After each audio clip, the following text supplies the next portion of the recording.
So I've been making some videos about what the Baha'i writings say about how we can work towards a more peaceful world and how we can kind of redefine how people relate to one another and how we solve problems together.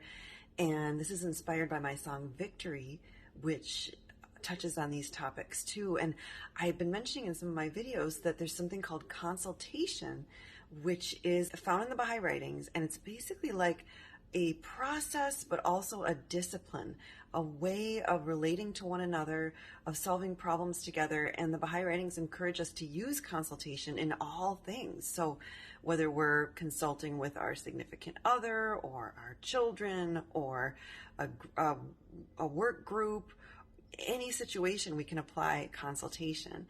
And so I wanted to just share a little bit more about that with you today. So the Baha'i writings say that true consultation is spiritual conference in the attitude and atmosphere of love. Spiritual conference. By the way, I'm reading this from an awesome book about consultation called Transformed, How to Make the Decisions That Change Your Life. And look at this. This name might look familiar because actually my parents, Bill and Jean Harley, wrote this book. And they wrote it because they spent decades of their lives applying these principles of consultation in their work and also in our family life. We grew up, trying to consult together. But my dad, for many decades, was an organizational development consultant and professional coach. And so he applied these principles of consultation in his work in the public sector and the private sector, all kinds of groups. And I got to assist him with some of that. And it was just beautiful to see how these principles helped groups, even who were going through very difficult problems, to come to really fruitful solutions. And my mom, before she retired, was a therapist. And so she helped couples and families learn to use these principles. People of all backgrounds. You definitely do not have to be a Baha'i to use consultation. It's something anyone can partake in. And so this is an awesome book to check out if you're interested. I have it always with me. It's like a little handbook when I'm trying to consult with my husband or my kids. It's a really great reference. So I'll put a link below the video so you can find it. But so consultation, as you can see, it's sort of like, it's partially a process, but it's also a discipline about how we relate to one another. And here's a quotation, another quotation about it. It says, they must, so they is just whoever's consulting, when coming together, turn their faces to the kingdom on high and ask aid from the realm of glory. So to me, that means that we should come together and kind of turn our hearts to God.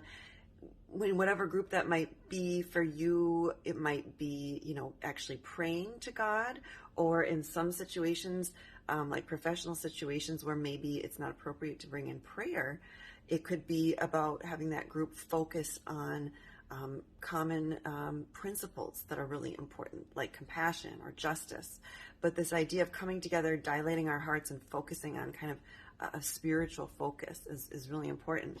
And then it says, they must then proceed with the utmost devotion, courtesy, dignity, care, and moderation to express their views.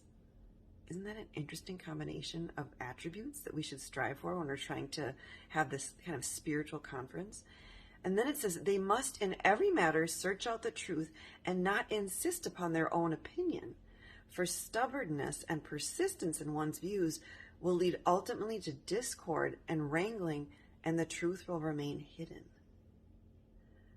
So there's a lot there, but isn't that interesting? Kind of this, what I hear in that is that there's a discipline in sharing our ideas with a group, but then detaching our ego from it so that we're not super attached to it. We're not arguing. We're instead offering our perspective as something for the group to look at and examine in order to find truth.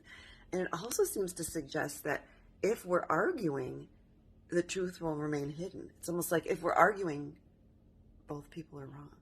So it really kind of, my phone just cut me off. It decided I was talking too long, and this video is getting too long. But anyway, so isn't that interesting though, this idea of trying not to argue, but to have a different kind of interaction and where we're all trying to seek the truth together.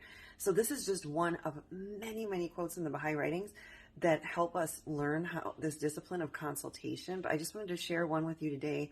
And I would love to explore this further with you in other videos and hear your experience with consultation. There's so many ways we can apply this, and we need to apply it. It's really what we need to solve the world's problems today.